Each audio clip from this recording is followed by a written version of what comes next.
मैं आशा करता हूँ कि आप सब लोग स्वस्थ हैं और अच्छे से पढ़ रहे हैं और लॉकडाउन 3.0 का पालन कर रहे हैं। चलिए प्यारे बच्चों, आज जो हमारा टॉपिक है वो है क्या होती है प्लाज्मा थेरेपी एवं क्यों है आवश्यक।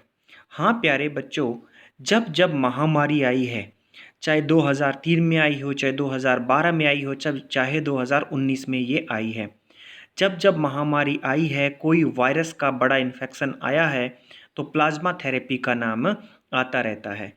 तो मेरा आप लोगों से ये निवेदन है कि इस वीडियो की एक एक सेकंड को बड़े ध्यान से देखिए, क्योंकि सबसे पहले हम प्लाज्मा के बारे में बात करेंगे, फिर ही प्लाज्मा थेरेपी को ही क्यों यूज़ किया गया, ब्लड सेल थेरेपी क्यों यूज़ नहीं की, या कोई और थेरेपी का नाम क्यों नहीं आता, इसी का नाम क्यों आता है, ये सब चीज़ें डिटेल में जानेंगे। तो देखिए, जैसे ही कोविड-19 आया, तो इसके साथ जैसे पहले के समय में, महामारी के समय में, जैसे हम बात करें सार्स है, मार्स है, H1N1 इन्फ्लुएंजा, ये जैसे जैसी एपिडेमिक आई है, तो उस दौरान भी क्या प्लाज्मा थेरेपी का प्रयोग किया गया है और अब फिर से एक बार प्लाज्मा थेरेपी का नाम आया है। तो अब हम डिटेल में स्टार्ट करते हैं। सबसे पहले हमारे सामने एक चार्ट है, ब्लड, रक्त। रक्त दो भागों में डिवाइडेड होता है, ब्लड सेल और प्लाज्मा। जो ब्लड सेल है वो ब्लड का 45% पार्ट होता है। और ब्लड सेल्स में क्या क्या आते हैं, आरबीसी, डब्ल्यूबीसी, प्लेटलेट्स आती है। अब दूसरा पार्ट है प्लाज्मा।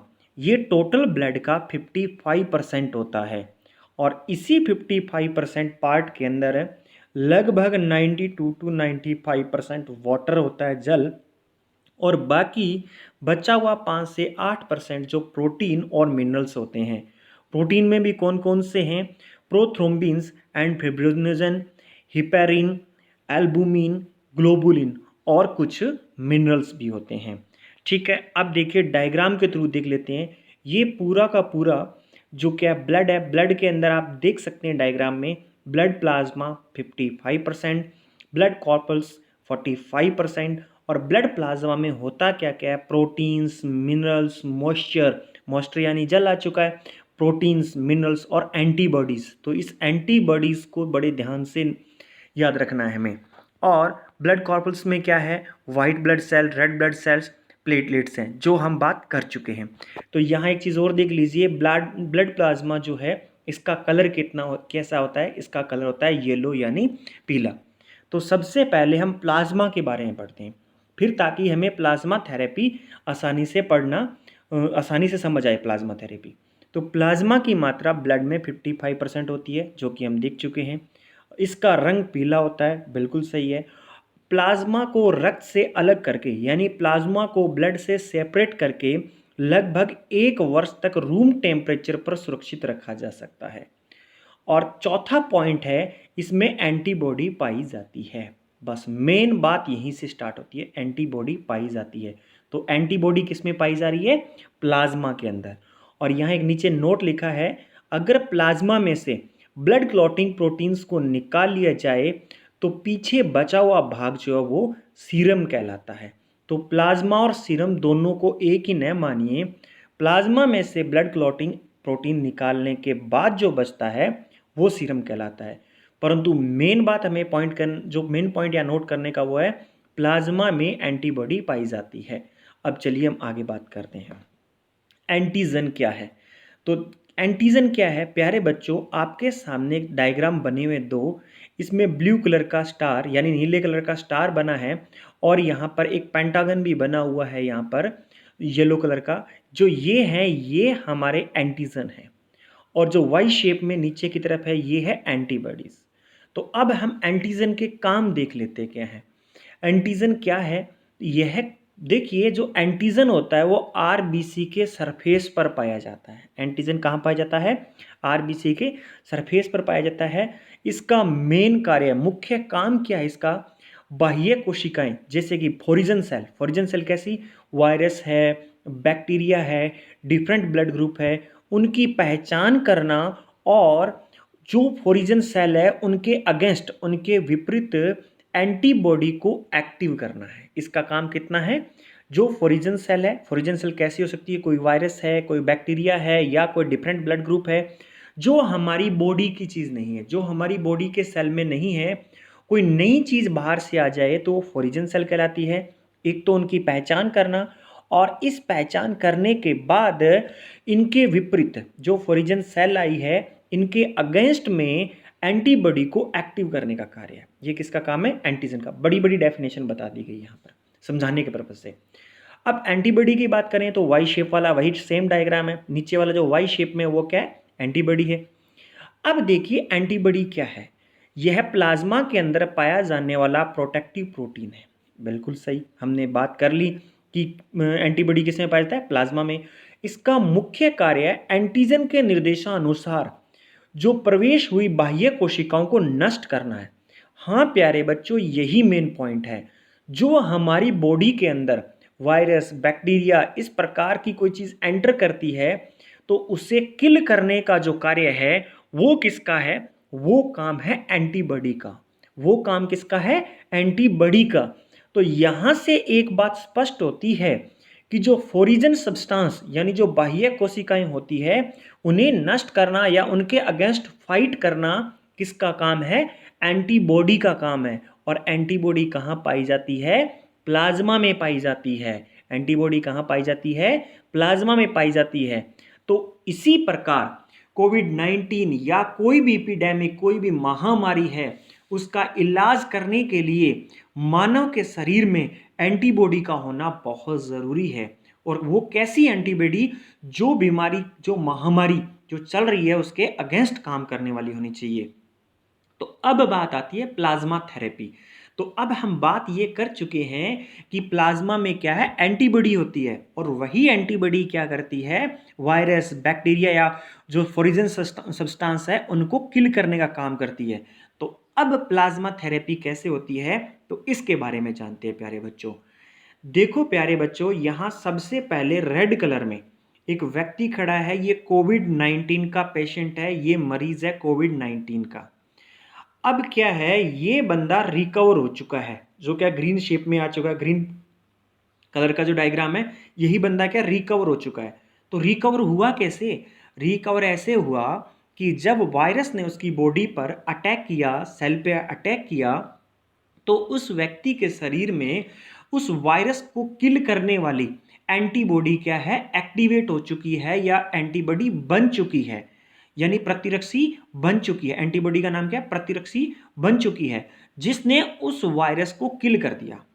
तो अब उस व्यक्ति के ब्लड के अंदर, यानी जो रेड कलर वाला कोविड-19 पेशेंट था, ये ग्रीन या रिकवर तब किया जब इसके शरीर में एंटीबॉडी बन करके उन्होंने क्या कर दिया? उसको कोविड-19 को किल कर दिया।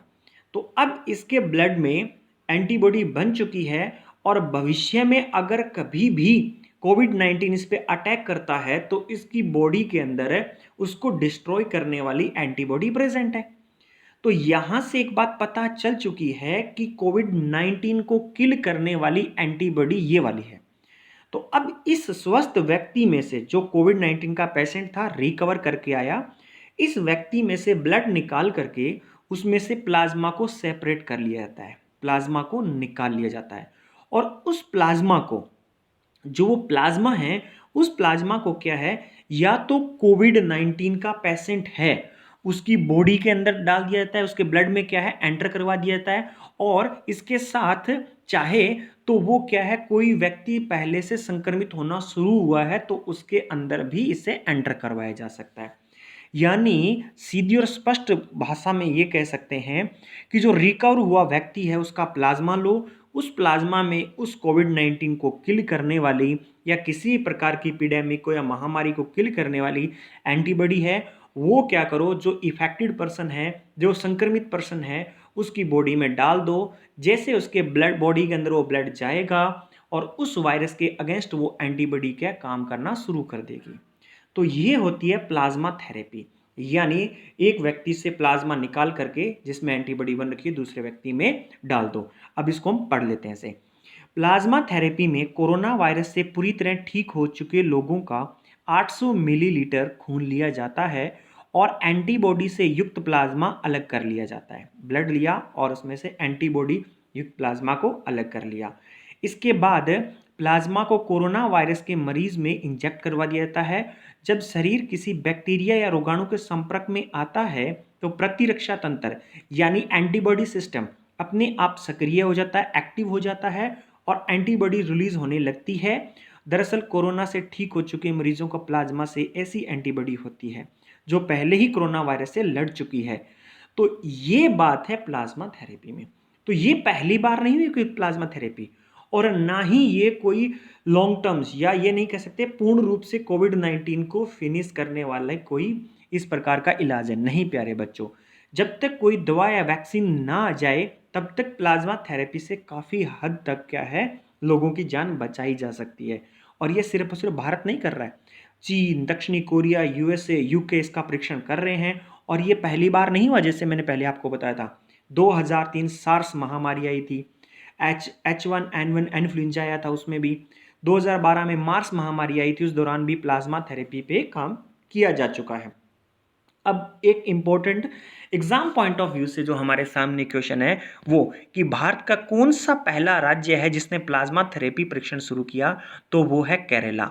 11 अप्रैल को इन्हें मंजूरी मिल चुकी थी ICMR से और उसके बाद में उन्होंने प्लाज्मा थेरेपी स्टार्ट कर दी। अब दिल्ली जैसे राज्य भी इसका केंद्र शासित प्रदेश भी इसका क्या है प्रयोग कर रहे हैं। तो ये अपने पास जो थी ये अपने पास प्लाज्मा थेरेपी थी। अगर किसी प्यारे विद्यार्थी को समझ नहीं आया तो प्लीज़ 1-2 बार वीडियो को वापस पीछे जा करके और देख लें, ठीक है। अब हम बात करते हैं आगे, हम बात करते हैं मोनोक्लोनल एंटीबॉडीज थेरेपी। अब देखिए प्यारे बच्चों, अब इससे पहले हम पढ़ चुके हैं प्लाज्मा थेरेपी। प्लाज्मा थेरेपी में क्या था, वो प्लाज्मा निकाल लिया जाता है जिसमें क्या है वो एंटीबॉडी प्रेजेंट होती है, उस क्या है वायरस से लड़ने वाली जो एंटीबॉडी प्रेजेंट होता है उसको निकाल लेता है। परंतु जो क्या मोनोक्लोनल एंटीबॉडी थेरेपी, यानी अब वो सिर्फ और सिर्फ एंटीबॉडी निकालो, अब प्लाज्मा निकालने की जरूरत नहीं है, सीधा एंटीबॉडी निकालो और डाल दो। अब ये बात कहाँ से सामने आई, तो मोनोक्लोनल एंटीबॉडी थेरेपी चर्चा में क्यों है। हाल ही में क्या है, मई 2020 में इजराइल ने कोविड-19 से लड़ने वाली मोनोक्लोनल एंटीबॉडीज को सेल से अलग कर लिया। यानी जो क्या है प्लाज्मा से इन्होंने सेपरेट कर लिया, उस एंटीबॉडी को बाहर निकाल लिया। यानी ब्लड में प्लाज्मा में एंटीबॉडी होती है, उस एंटीबॉडी को इन्होंने सेपरेट कर लिया। और अब वो कह रहे हैं कि अब हमने एंटीबॉडी जनरेट कर ली है। अब ये एंटीबॉडी अब हम क्या करेंगे, किसी पेशेंट में या कोई जो कोविड-19 से संक्रमित है उस व्यक्ति के अंदर प्लाज्मा पूरा का पूरा न डाल करके हम सीधी उसमें एंटीबॉडी डालेंगे। भाई मेन मुद्दा प्लाज्मा नहीं है और मेन चीज़ ब्लड नहीं है, मेन चीज़ है ब्लड के अंदर प्लाज्मा और प्लाज्मा के अंदर प्रेजेंट एंटीबॉडी। फाइट करने के लिए तो एंटीबॉडी है। तो बस अब इन्होंने उस एंटीबॉडी को ही सेपरेट कर लिया और अब ये भी बोल रहे हैं कि हम बहुत जल्द इसको पेटेंट करवा लेंगे और फिर इसको हम क्या कॉमर्शियल यूज़ के लिए भी यानी मार्केट में भी क्या इसको सेल भी करेंगे। तो ये मोनोक्लोनल एंटीबॉडी थेरेपी इसीलिए चर्चा में है। यानी अब प्लाज्मा को पूरा का पूरा एंटर ना करवा के पेशेंट में एंटीबॉडी को क्या है करवा दिया जाएगा। परंतु ध्यान रखिए, चाहे प्लाज्मा थेरेपी है चाहे मोनोक्लोनल एंटीबॉडीज थेरेपी है, प्यारे बच्चों ये शॉर्ट टर्म अल्टरनेटिव हैं, परंतु लॉन्ग टर्म या लाइफ टाइम अल्टरनेटिव इन्हें नहीं कह सकते हैं। वैक्सीन का अल्टरनेटिव ये नहीं है, वैक्सीन का बनना बहुत ज़रूरी है। ये है मोनोक्लोनल एंटीबॉडी। तो प्यारे बच्चों कैसा लगा आपको लेक्चर, अगर समझ नहीं आया 2-3 बार और देख लें और अपकमिंग लेक्चर वायरस पार्ट 3 भी आपको बहुत जल्द आपको मिल जाएगा। परंतु इस लेक्चर को देखने से पहले प्यारे बच्चों वायरस पार्ट 1, वायरस पार्ट 2 ज़रूर देखें। धन्यवाद, आपका दिन शुभ रहे।